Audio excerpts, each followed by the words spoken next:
Tonight on UI7 News, the UI7 News team celebrates the week before Thanksgiving by telling you what we're thankful for. Then find out what set off a bulldozer blockade on the 500 block of 6th Street. Later, see how tobacco and nicotine regulations are bringing an end to the use of e-cigarettes on campus. Your UI7 News starts right now.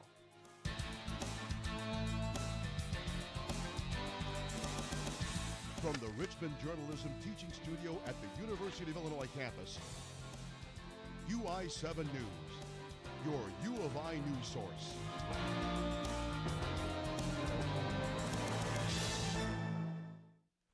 Good evening, Champaign-Urbana. I'm Joseph Longo, and welcome to your Thursday edition of UI7 News. And I'm Aaron Navarro. It's a beautiful snowy day today, and we're covering some breaking news in the local community.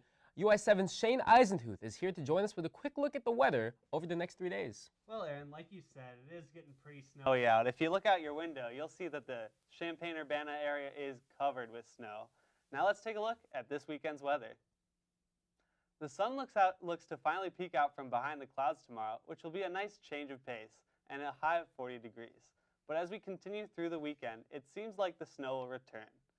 To prepare for this next snowfall, make sure to salt your walkway and driveway beforehand so you don't slip and injure yourself. I'll be here for your full newscast in a little bit later. Thanks for the update, Shane.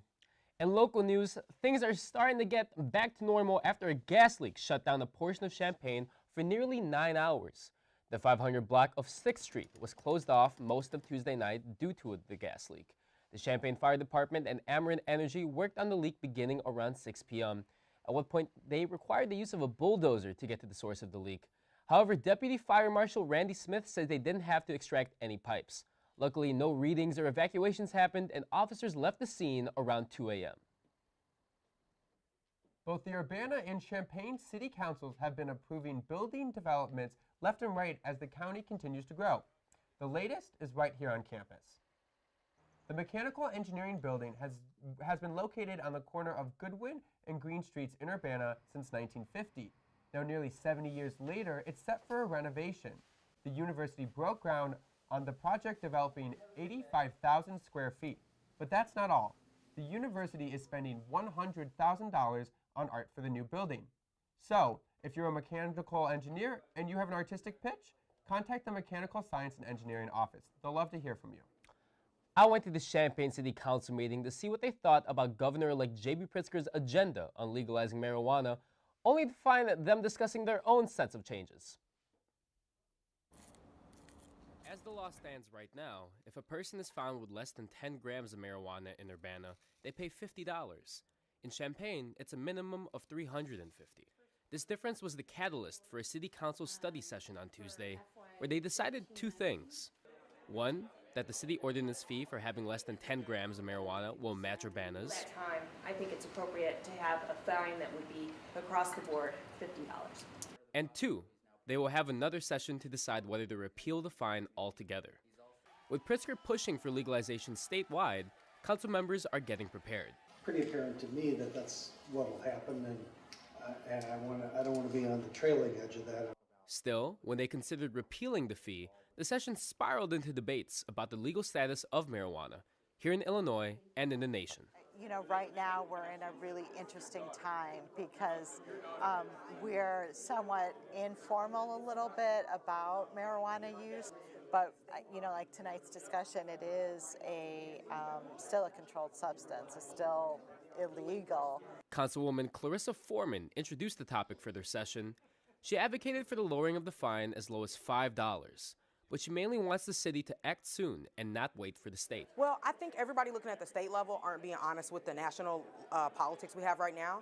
And with the Trump administration, we can't trust that even if Illinois does do something, that Pritzker can handle what the Trump administration is going to throw at him. The council also made the decision that the $50 fee will apply to everyone, regardless of age. As for the lowering of the fine, they will have a final vote next month.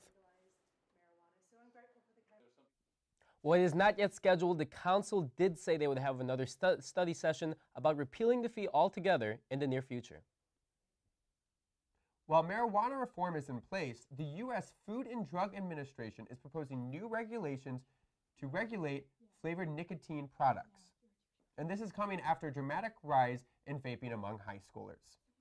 The FDA says e-cigarettes use has increased to 78% among high schoolers and 48% among middle schoolers between 2017 and 2018. So the agency is proposing making policies against flavored e-cigarettes tougher.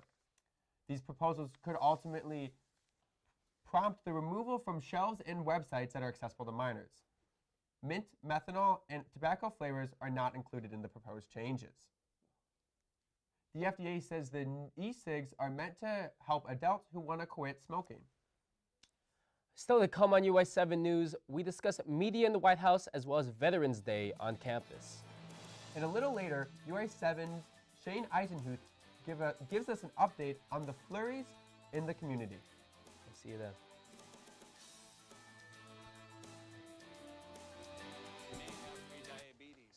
You can do it here.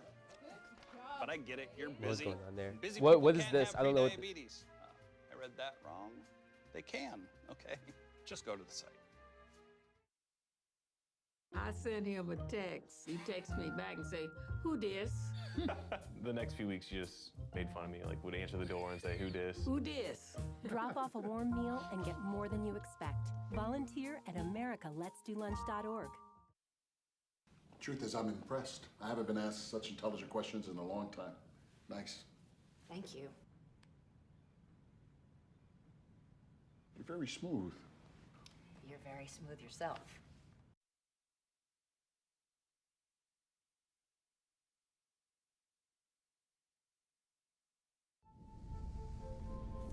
After 15 years of smoking, Eva Marie quit. There's a new lung cancer screening that could save her life. You stopped smoking. Now start screening. Learn more at savedbythescan.org.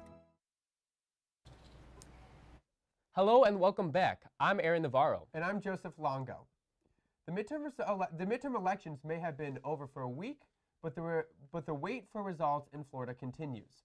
The deadline for a recount came and passed this afternoon, pushing the closely contested Senate race between Senator Bill Nelson and Governor Rick Scott to a manual recount. Kristen Holmes is in West Palm Beach, Florida, and she has more. The Florida election recount by machine deadline has passed, and where we are in Palm Beach County, they failed to meet it. After a series of technical issues involving old machines overheating, they seemingly almost gave up earlier today. We came here early in the morning and we saw that there was no one here. When we asked the supervisor of elections why it was that nobody was counting the ballots so close to the deadline, she said she had sent people home to sleep, that they had been working round the clock. But again, there's going to be a lot of questions about that. Were they waiting for this lawsuit? Democrats had filed a lawsuit to try to get an extension on all 67 counties. That did fail hours before the deadline, meaning again that Palm Beach County did not make that cut. So essentially what happens now is that they're ending their results from the election. Unofficial results will be certified by the state of Florida. They are expecting the Senate race between Governor Rick Scott and Senator Bill Nelson to come to a manual recount. There are going to be a lot of questions here. That means every ballot will be counted by hand. There are still a litany of lawsuits in court that could change this, but right now it's a waiting game to see what exactly is next. Reporting from Palm Beach County, I'm Kristen Holmes. Back to you. A host of major media organizations are supporting CNN and White House reporter Jim Acosta. Both are plaintiffs in the lawsuit against the White House over its ban of Acosta and the revocation of his press pass. The suit alleges the ban violates CNN and Acosta's First and Fifth Amendment rights. On Wednesday, a joint statement was released, signed by multiple news outlets, including Fox News, NBC, the Associated Press, USA Today, the New York Times, and many others. The statement said White House reporters should never be banned for arbitrary reasons and they must be free to ask questions. Many of the news outlets that signed the statements also said they will file Friends of the Court briefs on behalf of CNN. In response to the lawsuit, the Justice Department says the White House rejects the idea that they can't decide which journalists can and cannot be given a permanent press pass. A hearing will be held in U.S. District Court in Washington Wednesday afternoon. In some positive news, Harvard University elected the first black woman president for the student newspaper. Starting next year, Christine Guillaume will serve as president of the Crimson, Harvard University student newspaper. She'll be the first black woman president in the paper's nearly 150 years. Guillaume is a joint African American Studies and History and Literature concentrator. She's coming off a summer internship with CBS Evening News broadcast in D.C. Guillaume's term officially starts in January 1st. She's an esteemed company, as the paper has also been led by Presidents JFK and Franklin D. Roosevelt.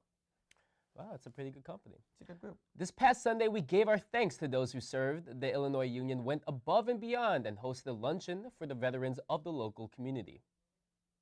Everyone gathered here today to find a veteran and thank them for their service today.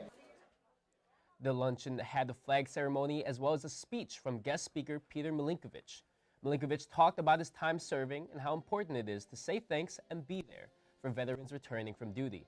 To Senior Paul McClanahan, Veterans Day means appreciating the sacrifices members of the military have made. My dad was in the Navy for 30 years, deployed to Iraq in '07. So for me, it's about remembering and just appreciating what you have, because for people outside of the world of the veteran, it's hard to truly understand. Those attending had a chance to talk to the veterans and really get to hear their experiences firsthand. Even though Veterans Day is over, you can always thank a veteran for their service. The body of former North Ogden, Utah Mayor Major Brent Taylor is back home. Taylor was killed in Afghanistan earlier this month. CNN's Caitlin Burchell shows us how his community came together to honor his sacrifice. If a community is only as strong as its leader, he is personification of patriotism and love and service. It's obvious, Major Taylor. It is Mark. He wanted to hug me. I didn't even know him, for really personally, but he was always there for us. And then just to hear the tragedy of that he's coming home, but he's not coming home how we want him to come home.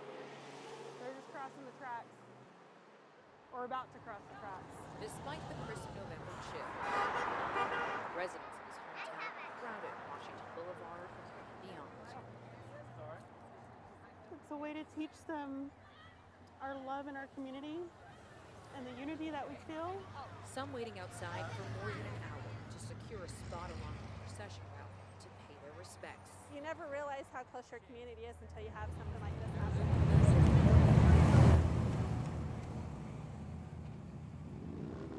While Major Taylor's verse passed by quickly, the memory of this moment we'll forever be grateful for it. So it would last a long time.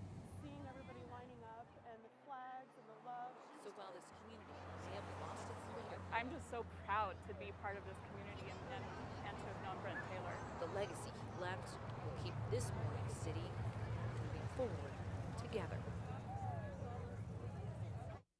The funeral will take place Saturday afternoon. A true hometown American hero. I'm sure his family is very proud of him. Even here on campus, there were multiple luncheons that were happening, so it shows our campus really cares about veterans. Yeah, and it's really great to see what's been going on here in Illinois, but also in Utah and throughout the country. It's a time to honor those who have fought for us. Speaking of our country, our very own UI7's Shane Eisenhuth will give you the forecast for here and nationwide. And we'll also have some Thanksgiving Day sports predictions and a recap of the past few weeks in sports with our own Dylan Hopp. See you soon. Happy Thanksgiving! Oh my gosh, I'm so excited for break. Rebecca, what are you most thankful for this season? I am most thankful to have as wonderful of a co-anchor as you. Best friends. I love that so much. I'm so thankful for GMI and all of the awesome things that we have planned this week. So guys, tune in on Friday to find out more about what we're thankful for this season. So excited! Yay!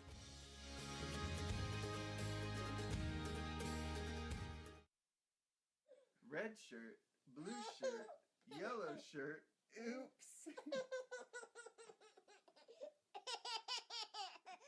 Yellow pants, red pants, green pants, oops. Truth is, I'm impressed. I haven't been asked such intelligent questions in a long time. Nice. Thank you. You're very smooth. You're very smooth yourself.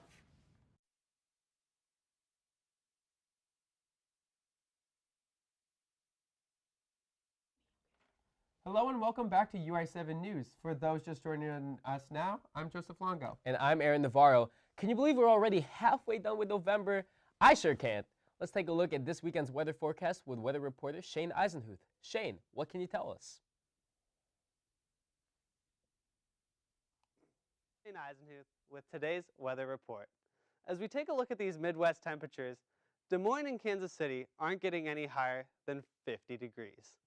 As we take a look locally, you can see that the Champaign-Urbana area isn't getting any higher than 34. As we take a closer look, you can see that the surrounding area isn't getting any higher than 34 either, with Springfield even getting as low as 32. As we take a look into tonight, you can see that it's going to be a low of 25 and it'll be partly cloudy, but it looks like it's going to be clearing up just in time for your commute home. That being said, make sure you grab a sweater because it will be chilly. As we move into tomorrow, it'll be partly cloudy, so it will look to warm up a little bit. Unfortunately, the winds are going to be strong, so it won't be that warm with a high of 40 degrees. As we take a look at the weekend, we can see that the snow returns on Saturday and Sunday. But this is a perfect time to take things indoors. You can go check out the women's basketball game this Sunday, or even go to a movie to stay warm. Luckily, the sun will return for your commute to work on Monday. That's my take on the weather. What did you guys think? Well, a lot of people are going to be driving home this weekend or sooner, maybe tonight for Thanksgiving break. So I just hope the roads are in good condition for them. And you know, it's cold and snowy here, but other parts of the country have a different story. Yeah. Today marks 1 week since the Camp and Woolsey fires began burning in Southern California, and some people are finally allowed back in their neighborhoods. In Northern California, the Butte County Sheriff's Department will begin taking DNA samples today from people who are missing a family member. CNN's Omar Jimenez reports.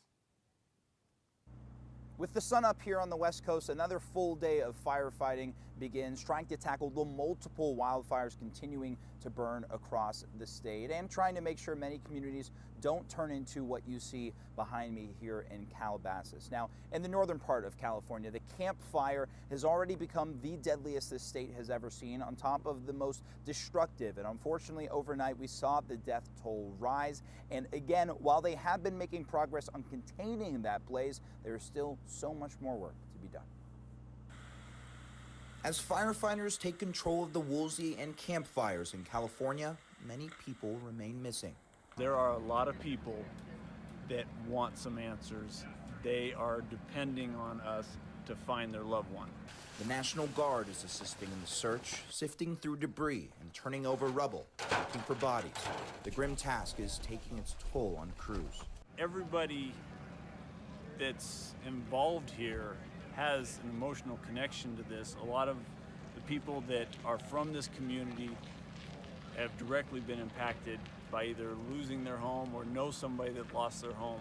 The majority of the missing are from Paradise, a Northern California town all but wiped from the face of the earth. We went all over town yesterday and we did not see any neighborhood that wasn't devastated. The mayor of Paradise says they were not prepared for the fire's speed. The winds were so strong, it was blowing embers 1 to 2 miles. The fire chief told me that. It was just blowing in 2 miles at a time. We had no time at all, maybe 5 minutes.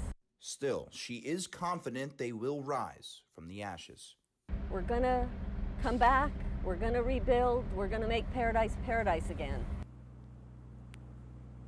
And yesterday, FEMA Administrator Brock Long was among those who got the chance to tour the Camp Fire damage there, and he described it as one of the most complicated disasters this nation has ever seen. Now, here in the southern part of the state, in Calabasas, they are continuing to battle the Woolsey fire. Good news, it is more than halfway contained, and firefighters are hoping to take advantage of some weak winds to make some real inroads and try to get it ever closer to that finish line.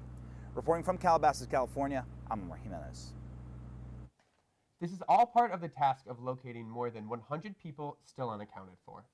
100 and more people, my condolences go out to them. That's a pretty terrible situation happening in California. It's quite unfortunate. And I think even if we have good weather here in the States right now, in Illinois, we got to remember that. Yeah. Speaking of the weather here in Illinois, Shane, you said it was snowing. As far as you know if it's snowing the week after, or what's it looking like? The snow seems to continue to this weekend, but like once Monday rolls around, it looks like it's going to be a lot sunnier. So that's good because, I was driving home the other day and I got stuck on my driveway. I was driving up and I just wasn't moving. Speaking of traction with snow this upcoming week, that might affect the Thanksgiving football games. Isn't that right, Dylan? Absolutely. I mean, I've got my Thanksgiving football predictions all lined up, and I'm ready to impart this knowledge to you at 7. Yeah. We'll see you then. And yeah.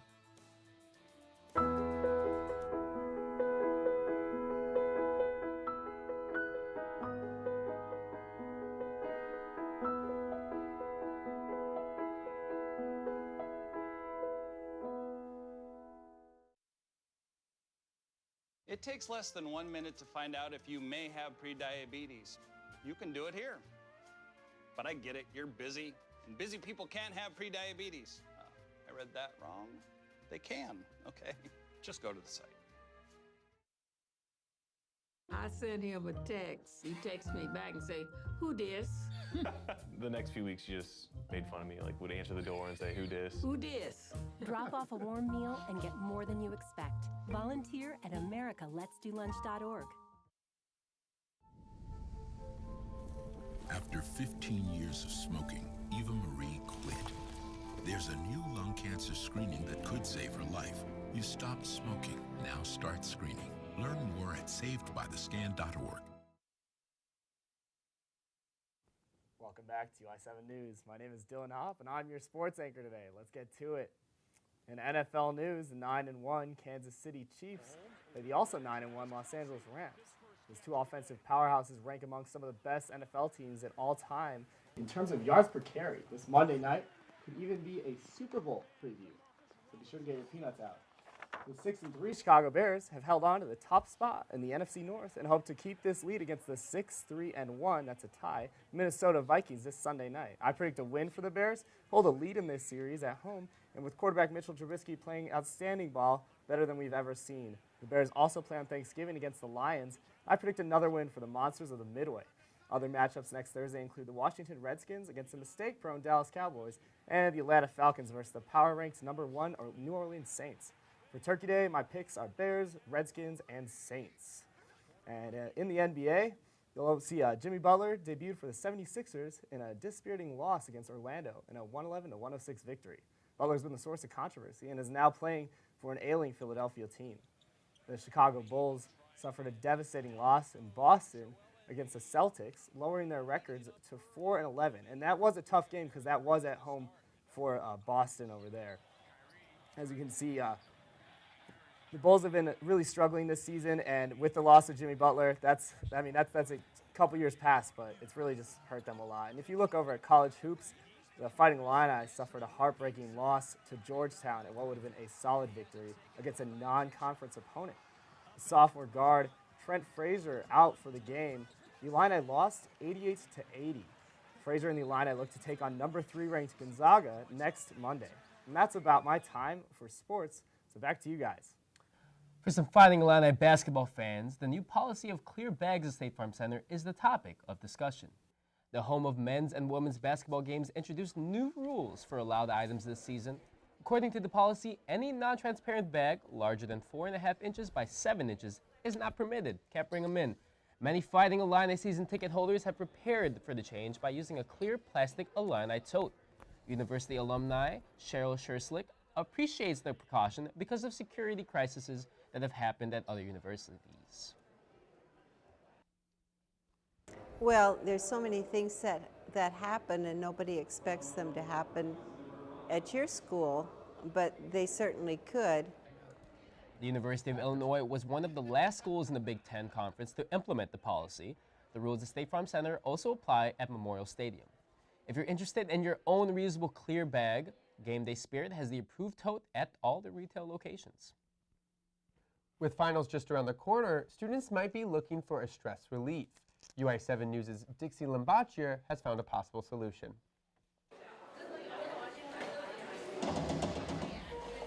Imagine it's your senior year. How would you spend your Wednesday nights? At a bar, or Netflix? Well, these two seniors that can't really do anything choose to spend their time with a production. Co-host of Karaoke Night, Mocha Morshed, as we lose our inhibitions. You know, we enjoy not just, singing our songs, but also sort of cheering on other people and encouraging people to do different things. Get people out of their own, comfort zones in terms of, what they think they're good at singing and what they don't think they're good at singing. Karaoke Night first came to Commuter around spring 2018. Morshed and other co-host Keenan Swar say that it wasn't about getting a job or filling up their time. It was about creating experiences and challenging themselves. So we got started with Karaoke Night last spring, and Mahir and I kind of did it just to get outside of our comfort zone. It was something really crazy and cool that we thought, oh, if we can do this, we can do anything. Life would be absolutely amazing. And it was just really uncomfortable for us, but it was just a great opportunity for us to push ourselves, push our limits for things that we can do. Morshed and Swaher say that the most important thing about Karaoke Night is having fun and letting loose on stage. Regular attendee John DeFore says that the co-hosts make karaoke much more inviting. Yeah, the hosts are great. So they just bring a lot of energy and a lot of fun to the thing. They always start off with their own song, and it's usually a really creative song that not many people know. So they know what they're doing, and they do it well. We're going to do the community song now, so we're going to need some audience participation. Now, if you're still reluctant about singing alone, the co-hosts, Morshed and Swaher, have started community karaoke where multiple people can come together and sing. I'm Dixie Limbacher for UI7 News. Karaoke Night is open to students and community members. The event is held every Wednesday at 7 p.m. in the Union Courtyard. Over time, the UI7 News team has truly grown into a UI7 family. With Thanksgiving right around the corner, the team got a little sentimental and wanted to show our thanks for all that we're grateful for. Take a look. Hello, UI7 viewers. I'm your boy Joe Longo, and I'm here on the set. Hello, my name is Aaron. Hello, everyone. I'm Dixie Limbacher. What's good, UI7? It's your girl, Hannah Raja. Thanksgiving's coming up. There's a lot to be thankful for. What am I thankful for? I'm thankful for you for viewing. I'm thankful for my family. This Thanksgiving season, I'm thankful for all my quality friends that I have, both here in Illinois and in Texas. I'm very thankful for my family. I'm grateful they've given me the opportunity to study journalism at the University of Illinois. So there's a lot of things I'm thankful for this year. My family, my education. Honestly, I do not know what I did in my past life to deserve all this, but I'm thankful for the opportunity to create my whole life, to follow my dreams and my passions. And I'm also thankful for the troops that are stationed overseas right now that aren't able to make it here this Thanksgiving break. And shouts out my friends for holding me down, keeping me sane, reminding me there is life to be lived. I'm thankful for the Oscars. I am thankful for ink. I'm thankful for roses. I'm thankful for the color yellow. The most important thing is my friends! And we push each other and we help each other. Utmost support and love that they've given me throughout my life, and for giving me that tough love when I needed it most too. Emma Stone, I'm thankful for you. And lastly, shouts out, thankful for the bass god, Lil B, for just guiding me whenever there's a time of confusion in my life. And then, when you're being affectionate towards an animal and they get really close and snuggle up to you. And then after a certain point they get so comfortable and they just kind of rest their head on you like that. I'm thankful for that. Yeah, I'm thankful for you! Yeah! I'm thankful! So I speak for all of us here when we say we're thankful for you, most our viewers. Make sure to join us in 2 weeks when UI7 News returns for Thanksgiving break. There won't be a broadcast next week, unfortunately, but we resume our normal schedule Tuesday, November 27th at 5 p.m. Shane, you looking to have a good Thanksgiving? Yeah, I just want to spend some time with my family. I really miss them. Yeah. How about you, Dylan? You're all the way from Texas. Oh, yeah, I'll be going up to Chicago. I'll go to Chicago. Ah, nice. Staying with the hometown. I might have to find you. I'll be over there, too. Sounds good. We'll catch you after break. Have a good Thanksgiving break, Alana. Thank you for tuning in.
Wow. Yeah, that's tough.